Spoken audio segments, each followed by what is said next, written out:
Good evening, everyone. I jumped the gun there a little bit, but I'm so excited to talk to you this afternoon. I am pre-recording this. It's been a very long day already. We are in the process of moving. I am extremely exhausted. It's so irritating to have so much to do and to know that you need to do it and to do like very small things and just feel like you want to die. But that's where I'm at right now. Unfortunately, I'm just trying to make things a little bit easier for Andy.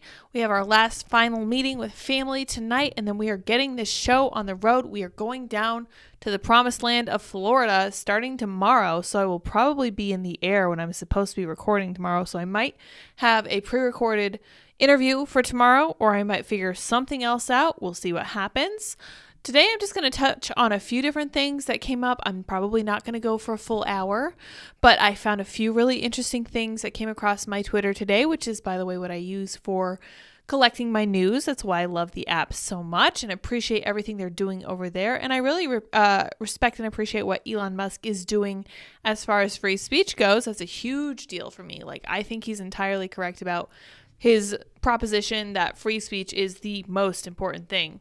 I really agree with him entirely on that one.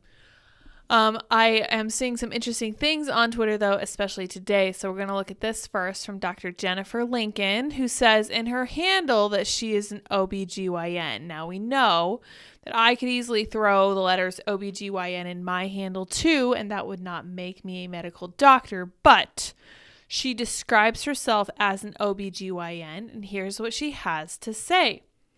Dr. Ahmed Malik posted 2 images of our trans activist friend from Bud Light, and he says simply, is this person a woman? This self-proclaimed OBGYN says, OBGYN here, because of course she has to say that, and the answer is yes. Move on and stop spreading hate. Now, I used to use the very simple metric of choosing a female for my OBGYN because I would not go to a mechanic who didn't own a car, to put a fine point on it. It didn't make sense to me to go to a male OB because I always thought it was kind of weird that a man would go into OBGYN medicine in the first place. Whatever.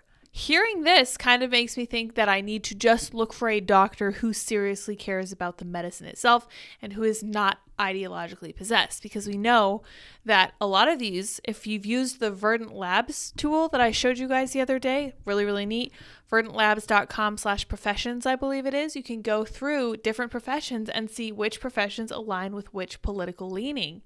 Very interesting, very illuminating. Most pilots, for example, are Republican.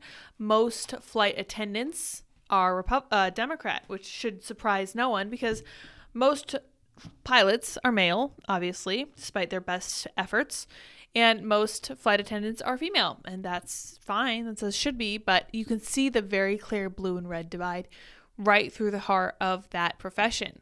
This is interesting to me because it seems to me that female doctors going into the future are going to be more suspect. Now, I say this as someone who is expecting a child within the next few months, and I recognize that I need to have female assistants as far as that goes.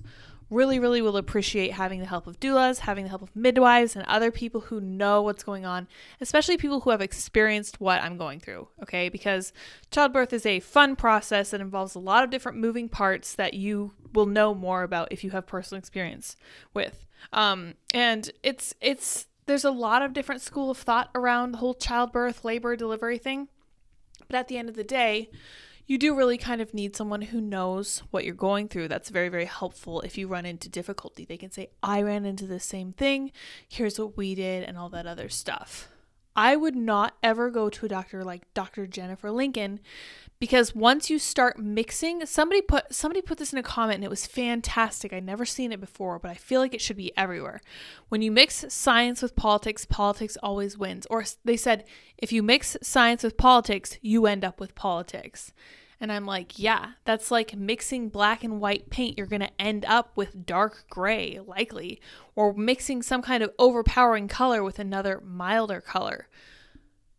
Science and these other things that we thought were stable at one point are now subject to politics, and it's incredibly disturbing. This is just something to be aware of. I think this would be a great way for PublicSq to expand their influence, bring in some doctors, have them advertise their practices. But then we also got to figure out the insurance industry and how that's going to work. And you got to figure out pharmacies and drugs and drug development. It's a whole kettle of fish, and the problem is that this stuff runs really, really deep. And it's not just, so somebody made a comment in passing that I was very dismissive of, and I should have probably unpacked it more thoroughly. Let me see if I can pull it up. Somebody said these woke companies are failing their shareholders. And I said, these companies are majority owned by these woke companies. These companies are majority stockholders. So when someone says they owe it to their stockholders, this is dumb. They don't owe it to their stockholders. Actually, what they owe to their stockholders is ESG, because the majority stockholders for a lot of these companies is BlackRock, Vanguard, State Street, the three big ones that own like 7% of each one of these companies, just what they need to get the majority sharehold, and then they can dictate what the company does, which is fascinating. So this actually is an article I wanted to read, so we can go ahead and open this up now. And then we're going to talk about Bud Light again. Ex-Anheuser-Busch exec reveals how lefty investment firms pressure companies to go woke. And I think this is how you can tell the person who commented that didn't read the article. Woke government that has sent profits spiraling at companies like Anheuser-Busch and Target often begin with lefty investment firms pressuring them to push products their way, an ex-top Anheuser-Busch exec said. During an appearance on Fox News' Jesse Watters Primetime, Anson Frericks said behind-the-scenes politicking from firms like New York-based Blackrock and Pennsylvania-based Vanguard spur many of the controversial decisions, sparking nationwide boycotts from longtime, more conservative customers, such as the ill-fated Bud Light promotion with transgender influencer whose name shall not be mentioned here.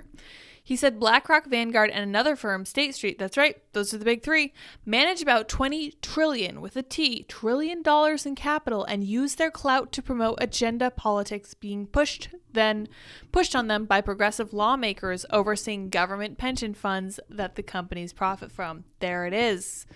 There is the government involvement in what's happening here. This is not the free market doing this. This is the government pressuring.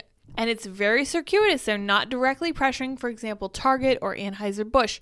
They're pressuring the company that owns a majority of the stock, that owns, that makes the pensions happen. And they get there by wheedling and using their control over how these companies get some kinds of benefits or whatever.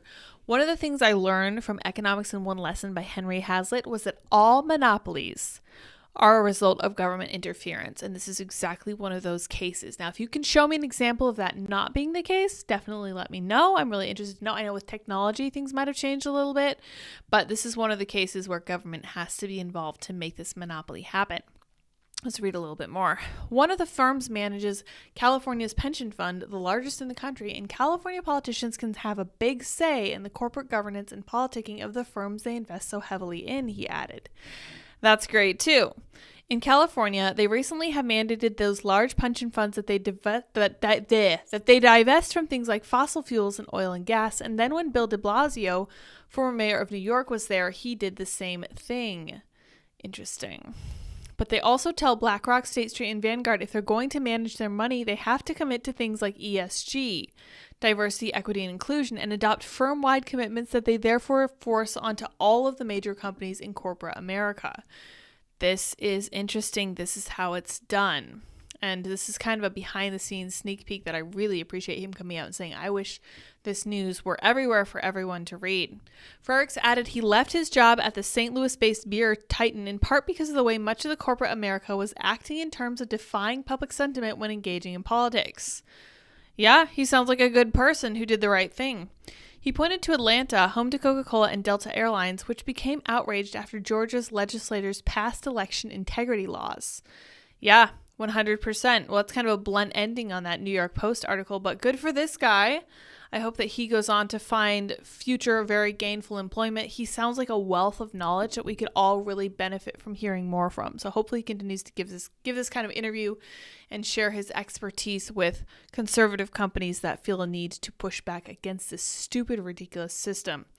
Speaking of Bud Light, this article was kind of interesting. I saw the headline and I want to get into the rest of the article here. Bud Light only has a few months to prevent sustained market share loss, warns former Anheuser-Busch sales exec. Bud Light needs to come up with a cogent strategy to win back customers in the next few months, a former executive warned, or its market share losses could become permanent. Well, this is really irritating. I'm sorry, guys. I didn't notice this was subscription only. I just thought I would pass this on to you because it's very, very hopeful. This is a huge deal because one of the things that I think Scott Adams was talking about during the pandemic was that you can't just tell people this is something that we're going to have to do for the rest of time, right? You're not going to be able to sustain people's commitment to a goal like that.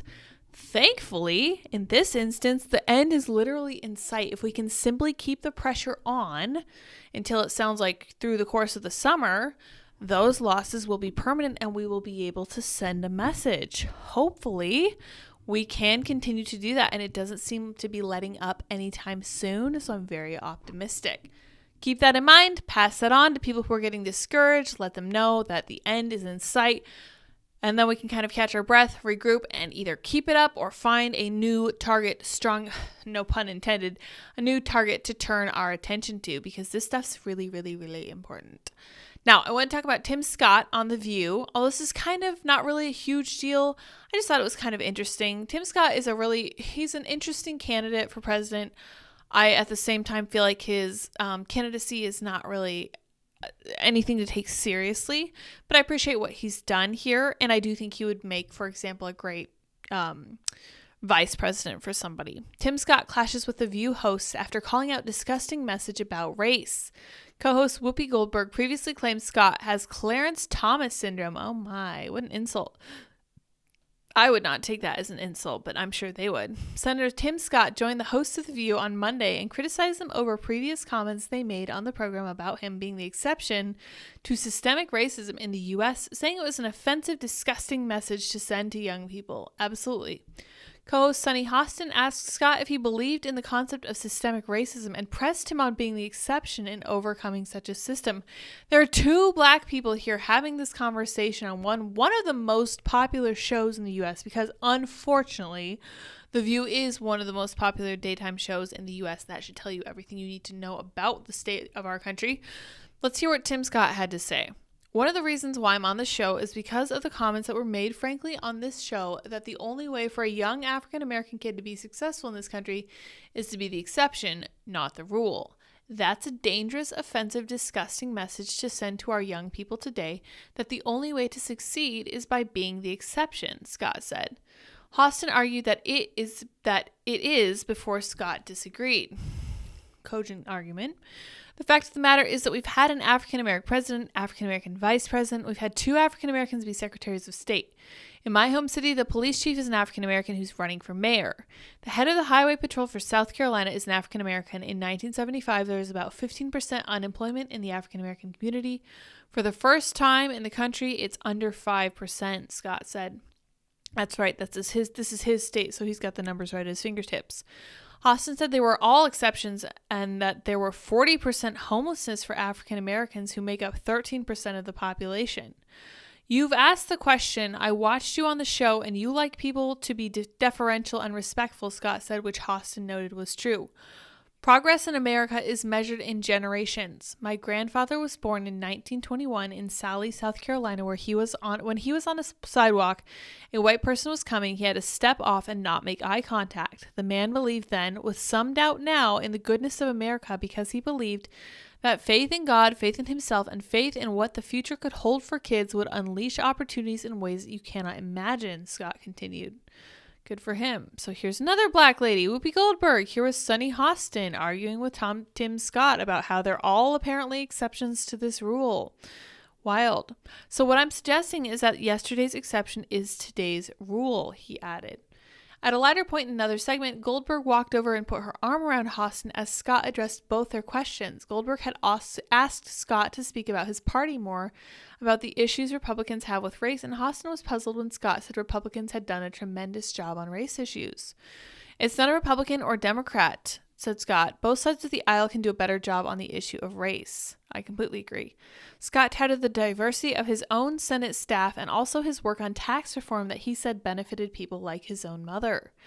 Before his appearance on Monday's show, co-hosts Goldberg, Hostin, and Joy Behar, who was not present for Scott's appearance on the show, have all similarly said that Scott doesn't get systemic racism and compared him to African-American, I hate this, they make me have the ads on, compared him to African-American Supreme Court Justice Clarence Thomas. Good for him. Goldberg had said Scott had Clarence Thomas syndrome after his announcement to run for president. One of the issues is that with Tim Scott is that he seems to think because I made it, everyone can make it, ignoring again the fact that he's the exception and not the rule. And until he's the rule, then he can stop talking about systemic racism, Hostin said, reacting to his 2024 campaign announcement. Behar also argued that Scott doesn't understand racism in America. Well, he's a black man and you're a white lady, so sit down, Joy. He's one of these guys like Clarence Thomas, black Republicans who believe in pulling yourself up by your bootstraps. Yes, I could stop you there and be like, yes, that's exactly what they believe and it works for them and it can work for anyone who chooses to do the same because America is a great and awesome place. But none of these women believe that because she goes on. Rather than understanding the systemic racism that African Americans face in the country and other minorities, he doesn't get it. Neither does Clarence. That's why they're Republicans, she said. I remember her saying that. It was considered very shocking that she put it that way. She needs black people to be the victim. So does Sonny Hostin. So does Whoopi Goldberg. Tim Scott does not. In fact, it seems very much that he would prefer people, black people, white people, not be victims moving forward. And I think that's fantastic. And I hope that more people will follow his example. I'm listening to what's called a Blitz from Dan Carlin, who does hardcore history. He did a whole 5-hour podcast about the history of slavery. It's called Human Capital. You guys should definitely look it up on whatever podcast platforms you use if you don't already, or if you're not already familiar with Dan Carlin's work. He's a fantastic historian. He makes history very reachable for the ordinary person. He really turns it into something interesting, and he was told when he thought about starting to think about looking at maybe considering discussing the topic of slavery, people told him not to do it. They told him to stick to crowd-pleasing topics. This one's a bit of it's a bit of a hot potato. You don't really want to engage with it. And I respect and admire Dan Carlin, but I really wish that he had paused then and asked himself why they said that.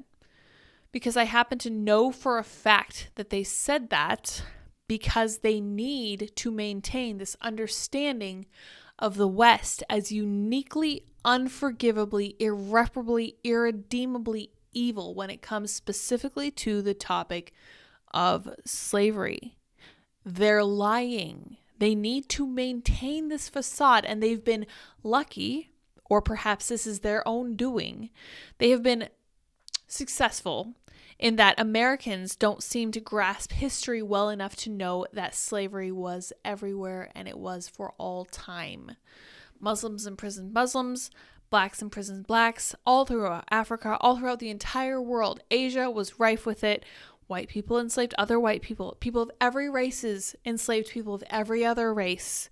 It did not discriminate, but they need to push a racial ideology because this is their divisive rhetoric. It used to be the bourgeois versus whoever else the other classes were. My brain is gone, so forgive me. This used to be how communism pitched different groups against the other. Now they have race, and they cannot allow people to understand that slavery is not distinctive to white people. In fact, I will never stop emphasizing this enough. William Wilberforce was one of the men who ended slavery in Britain. Britain ended slavery shortly before the United States did. In fact, I believe it was the British Navy that patrolled the seas to help stop the slave trade outright shortly after that was passed. I need to get to that part in Dan Carlin's coverage of this historical, this historical timeline.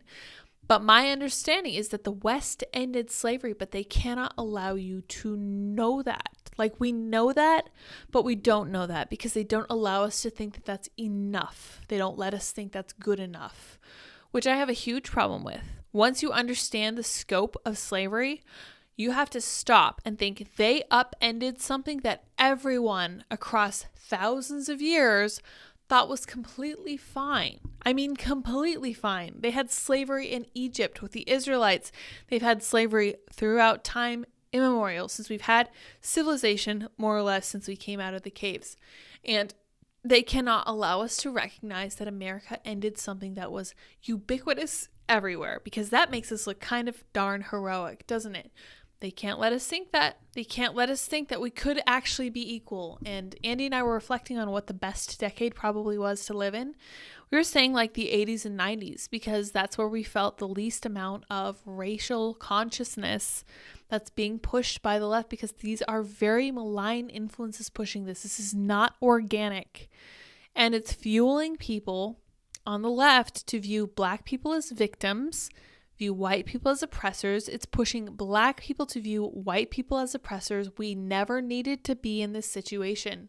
We've been pushed by ideologues who cannot allow us to remember history and who cannot allow us to view the full scope of issues like slavery and recognize that the West has done incredible things on that front.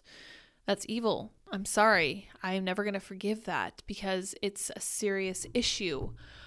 I think that one of the best ways to push back on this, aside from the great sort, as I've been calling it, I don't think there's going to be a civil war. I think we're going to sort ourselves out until we end up with people with whom we align on most things, right? And there we can entertain like a healthy, spirited debate about XYZ, right? Stuff that we kind of disagree on. A little bit like a married relationship where you agree on probably 80% of things, but then there's still enough there to foster like a really hearty conversation for the next decades. Like Andy and I drove out to, we were taking the poor little Dot, went to the pet sitters. She went to her old family for a few days so we can go out of town. And we just talked for like 2.5 hours straight. We didn't listen to a single podcast. We didn't listen to any music. Committedly, because we have so much that we can discuss. We have so many different things that we can kind of unpack together and like foster our knowledge of. We've been listening to Dennis Prager together. That's been really fun too. And that's just so meaningful. And I think that people are going to find that when they live with people with whom they agree on probably like 75 to 80% of things, it's going to lead them toward a greater sense of peace, of understanding of one another, of kind of agreeing to disagree, of allowing other people to rub off their rough edges and kind of compromise with each other.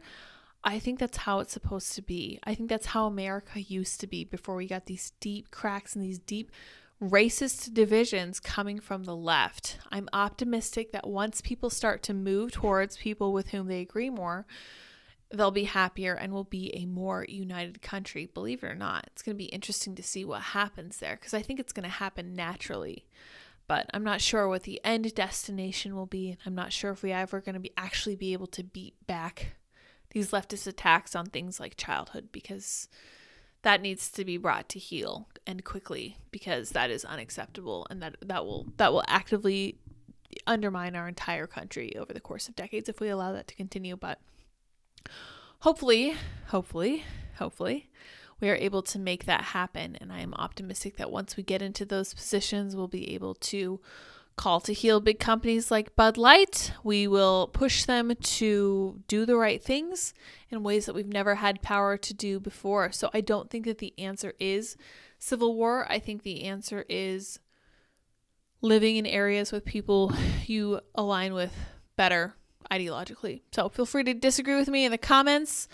I know that that is a very contentious point, kind of, but I think that it's something that I want peace. I want everyone to be happy. You know, I'd really like for everyone to just get along. In fact, I saw somebody comment the other day, I'm so tired of both the left and the right when it comes to all this drag queen story hour, whatever, and these kids. Can't we all just get along?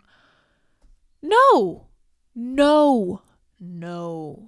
Conservatives have finally found a hill worth dying on, and I could not be happier. I am very proud that they are actually pushing through with this, and I'm so glad that they also recognize that they do have some power. They don't have institutional power, but they do have some power. And I'm very glad that they are now flexing that. So, speaking of flexing power, this is a very interesting article from The Federalist, whom I love and appreciate. This is from John Daniel Davidson. This article is entitled, "No Forgiveness for Pandemic Sins Until the Guilty Repent."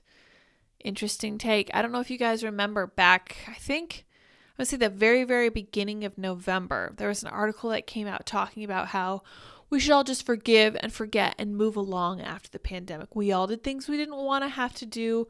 It's fine now. We just need to move along.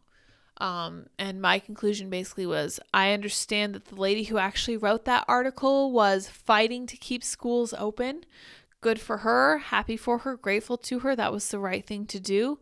Her take is entirely wrong. You do not forgive someone who's not repentant, at least not on this level. Now, sometimes, I will add this personally, sometimes you forgive people because it's the right thing to do for your own soul, and you want to be the kind of person who's capable of forgiving, and you can feel it dragging you down if you don't.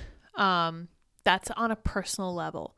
This is different. And I think this article is correct. The people who abuse their power and impose tyranny during the pandemic will do it again if we don't hold them accountable. And I'm going to stop here and say something very, very unpopular. I have been seeing a lot of comments about how Ron DeSantis would never fire Anthony Fauci. And I want to stop every single one of those people, and before they say another word, say, are you aware that Donald Trump gave Anthony Fauci a medal of recognition and appreciation on January 19th, 2021. After the end of his tenure in office, Donald Trump was still Team Fauci. And the fact that he's been lauding Andrew Cuomo and Gavin Newsom tells me that if he were given the same position with a similar pandemic, he would do it all again. That should disturb every single one of you guys, and it certainly deserves your thought and attention. Whatever you think of Trump, whatever you think of DeSantis, I really, really want you guys to remember that. Because what he's saying here is true. Donald Trump needs to be held accountable for what he did during the pandemic. It is true that we didn't know exactly what we were doing in 2020. Everybody gets a little leeway. Even Florida locked down for a short time.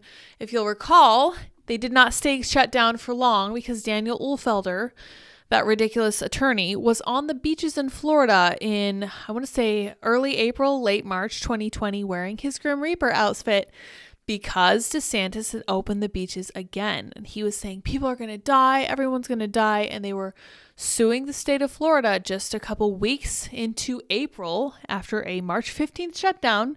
Remember, 2 weeks to slow the spread. A couple weeks into April, they were suing the state of Florida for reopening, not for closing. So everyone was misled at the start of the pandemic. Now, January 19th, 2021, every single person in the United States should have known better, and many of us certainly did. I recall being thoroughly red-pilled by that point because I think, was that after I'd had it? I remember getting it, right?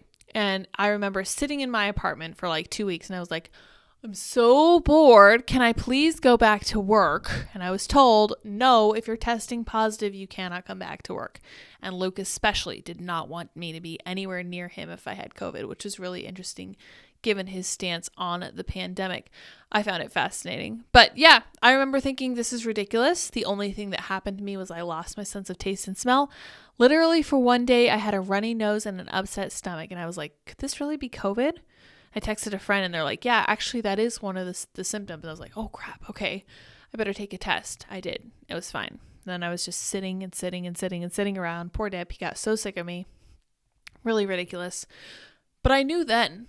I knew even before that. Like, I didn't go out because I didn't want to put people who are immunocompromised at risk. Because I knew that sometimes something that's not bad for you will be bad for someone else, right? Whatever, trying to be conscientious and thoughtful. But I knew then that this was not something that anyone healthy and young and in proper shape needed to worry about. So that was a tangent. Let's continue on. I just want to point out that it will happen again, unfortunately, if we put the same people in office that were in office then. Christianity Today published a curious piece by Paul Miller on Thursday calling for everyone to forgive each other for our supposed pandemic sins. He didn't exactly say who sinned, just that we got things wrong and some officials made mistakes in the early days. Things happened. Mistakes were made. It's time to move on. Miller's argument is basically a warmed over, lightly Christianized version of the essay from Brown University economics professor Emily Oster, right, which I recall reading in early November, arguing that for The Atlantic last November, arguing for a pandemic amnesty on account of how uncertain and complicated things were in the face of a once-in-a-lifetime, once-in-a-century pandemic. Oh my gosh, let me try again. In the face of a once-in-a-century pandemic like COVID, the ruling class did its best, okay? Oster's piece elicited well-deserved scorn from many on the right, including our own Joy Pullman, who noted that a genuine amnesty requires an admission of guilt and a commitment to repairing the wrong done. The absence of such an admission and commitment to change, says Pullman, is an indication that you're going to do it again and makes it impossible to rebuild trust. Of course, the people responsible for shutting down the economy, closing schools and churches, destroying countless businesses, and condemning the elderly to die alone in their hospital rooms are not at all sorry about what they did. In fact, very recently, Donald Trump was saying how proud he was of the vaccine of Operation Warp Speed. He said he saved, quote, millions of lives with the vaccine. I am not letting him off the hook for this one, and neither should you. You should consider this very carefully when going into voting mindset 2024. To this day, they don't acknowledge any wrongdoing whatsoever. Certainly not Anthony Fauci. Yes, who in an April interview with the New York Times defiantly faulted the ordinary American for failing to listen to him, the self-proclaimed embodiment of science. The medal recipient of Donald Trump. The same people who needlessly imposed massive learning losses on school children or barred families from burying their dead, then foisted an ineffective vaccine on the public and tried to shame or coerce everyone into taking it regardless of their age or health status. Plenty of Americans, including those in the military and medical professions, were faced with the terrible choice of taking a shot they didn't trust or losing their careers and livelihoods. And again, I said it before, but I'll say it again. I understand why doctors wouldn't want to speak out against this. Doctors have been through like a decade of schooling by the time they finally get to practice. They have mountains of student loan debt. They have a license that can easily be stripped from them by the state that gave it to them. The state gives, the state takes away. So it makes sense to me why they were so unwilling to not tread carefully. Be that as it may, I still think more of them should have spoken out. None of the people who did this are sorry about it. In fact, they're proud of it, and they will absolutely do it again the next chance they get. Here's the new director for the Centers of Disease Control and Prevention, Mandy Cohen, jokingly relating how she and her fellow health officials came up with the draconic mandates during COVID. This is from Michael Sanger, and I'm not going to play the video here because copyrights, etc. New CDC Director Mandy Cohen recalls how she and her colleague came up with the COVID mandates during her time as North Carolina Health Director. She was like, "Are you going to let them have professional football?" And I was like, "No." And she's like, "Okay, neither are we." Let's look at this full tweet because I think there's more than one. No, it's just the one. Okay. Yeah. Absolutely wild stuff. This is like a high school girl consorting with her friends about what she should wear to the prom. And this is how they came up with it. And I argued with this at great length. I argued about this at great length with many of the people that I knew. People with whom I'm now no longer friends because of the depths of our disagreement over this stuff. So anytime I see something like this, I'm just like, here it is. This is what I was talking about. They were yanking our chain. They were pulling us around. They were leading us down the primrose path. They were tyrants. They were petty, self-obsessed, narcissistic, power-drunk people who pushed buttons just because they thought they could get away with it. Incredibly disturbing, and this will happen again. They're correct. And I've been putting pressure on the right because I care deeply about the right getting things right, okay? I've been on the right for my entire life. I'm not a 2016 conservative, okay? I have been on this beat since I was 11 years old. For 20 years, I've been harping on about abortion. I've been harping on about why it's important to get rid of it. I've been worried about the debt crisis. I've been worried about all of these things for my entire cognizant life. Okay. So before the age of like 11, you're not really thinking super rationally or logically. I hit 11 and I was like, you know what? Feminism is really bad because it's shortening women's lives and we need to do something about it. And then I started to think about all this other stuff. It all fell into place and I've been more or less refining those views for the last 20 years. Okay. I've been saying very similar things. The right needs to be held to account every bit as much as the left. And yes, we should all be teamed up against the left. We should not be infighting. But when someone comes in who says they're on our side, who is clearly not, after being given the opportunity to prove that they are, the time comes to ask, what's really going on here? Who are they actually serving? Are they serving their own ego or are they serving the people? Draw your own conclusions. We've got time still before the 2024 election. I just don't want a repeat of 2020, period. Notice the phrase, let them. These people felt and still feel that the freedom to run your business, attend school, go to church, gather together with friends and family, all of these things are entirely contingent on whether Mandy Cohen and her colleagues let you. They are allowing you. These are not rights that are given by God. These people do not answer to any God other than themselves. They're in charge. They have some minute portion of power, and so help them, they're going to use it. And use it they did, and they ruined a lot of people's lives, and I am genuinely concerned about all the children who are now so incredibly set back in their education they may never recover. In this context, arguing for forgiveness or amnesty is really just calling for a total lack of accountability from the people who did real lasting harm to the entire country. Just as amnesty requires admission of wrongdoing, so too does forgiveness require repentance. It also requires justice and accountability. But none of the very powerful people who made crucial and ruinous decisions during the pandemic have asked for forgiveness or even acknowledged their devastating failure. None of them have been held accountable. There has been no justice. Miller focuses much of his essay on the question of church closures, urging unnamed churchgoers to extend grace to one another. That's fine advice as far as it goes, but it doesn't go very far in this debate since the main culprits here aren't the pastors and clergy who caved to public health orders to close their doors. They were wrong to cave, but the blame ultimately rests with the officials who issued those orders and who will issue them again the next time something like COVID comes along. Can't wait for Warp Speed 2.0. I don't know about you. It's worth noting, too, the unbelievable hypocrisy of a publication like Christianity Today running a piece like this. As some commentators noted, during the pandemic, Christianity Today was outspoken in pushing for mask and vaccine mandates, as well as school and business closures, and it shamed everyone who dissented as a bad Christian. I'm sure they did. Daily Wire reporter Megan Basham replied to CT's tweet of the article by saying, "Sure, as soon as you all admit that you are now disqualified to hold any sort of church leadership or to speak with any sort of authority on anything of spiritual significance, because in the moment of crisis you chose to heap legalistic burdens on your brothers and sisters in order to retain an alliance with the influential and powerful." I really appreciate Megan because where I focused on the political, she focused on the religious, and I really respect what she says. Glad she's a reporter at the Daily Wire. She also noted that evangelical leaders like Russell Moore partnered with the former director of the National Institute of Health, Francis Collins, using Christianity Today as a vehicle to push regime propaganda during the pandemic. My colleague Sean Davis put it more bluntly. You told people they were bad Christians and risked going to hell if they went to church, didn't wear masks, or refused a dud vaccine. Repent for what you did, acknowledge the damage you inflicted on the churches, and seek forgiveness. And then, until then, shut up, you little snakes. He did not mince words. I'm very happy to hear that. I don't like when people tap dance around issues. That doesn't get anything done. With apologies to Miller, that about sums it up. No forgiveness without repentance, and no forgetting what the ruling class did to this country ever. I appreciate that article a lot. I'm really glad they wrote that. Thank you, Federalists. Thank you, John Daniel Davidson.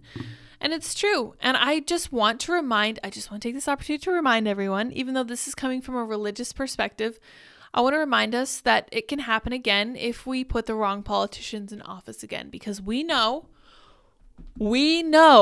that there's going to be another pandemic because this was just too easy for them. This was too great, right? They're not going to let it get by one more time, right? They're going to jump on it hard, and they're going to be insanely tyrannical, and this time they might not ever let up. So they might use it to fundamentally tweak the nature of our country.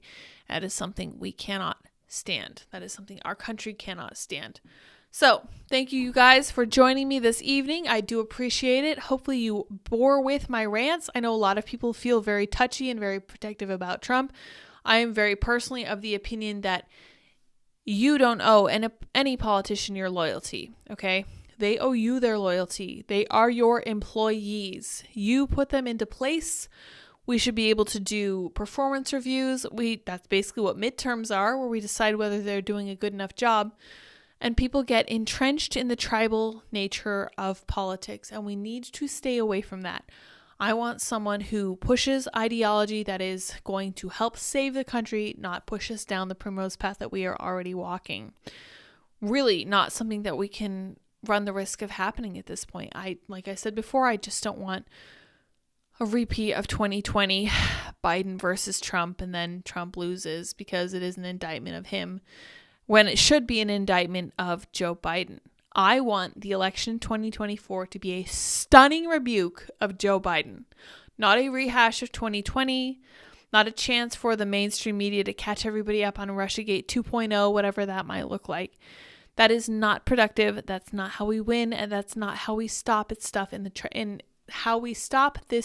in its tracks. Now, somebody, I think her name was, I can't remember her name, but she tweeted about how many different judges Joe Biden has put into place. He's put something like 97 judges into place, and something like 5 of those or 2 of those are white men. And that's a very, very interesting thing to observe. This is Lauren Witzke. I'm not familiar with her, but this will be our last note. Lauren says, a study reveals how Biden has appointed 97 federal judges. 5 of the 97 were white men. 2 of those white male judges were gay. They are completely rebuilding the U.S. judiciary with people who hate us. And I said, correct. This is why we have to win in 2024. A repeat of 2020 will be just that, a repeat of 2020. It will not result in a win. Now, I made the correct prediction in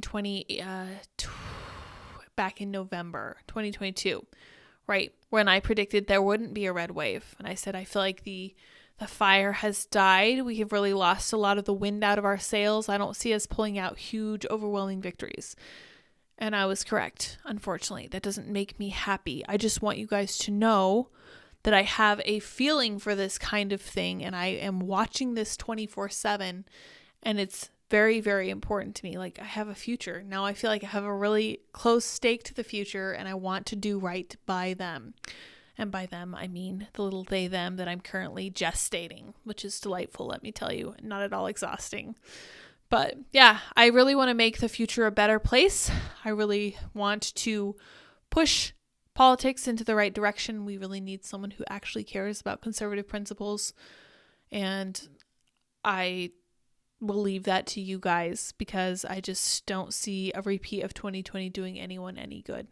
So I'll leave on that note. That's just been at the top of my mind lately. It's so troubling to me. I really want to see an actual victory and actual success. So let's see how we can do. I will see you all tomorrow. I'm not sure how or what time I'll record tomorrow, but I will be recording something of some length, maybe even something in the airport in Philadelphia where we have a layover. That might be where we spend the 7 p.m. hour, but we'll see what happens. Until then, I will see you next time. Remember, stay safe, stay well, stay out of Target.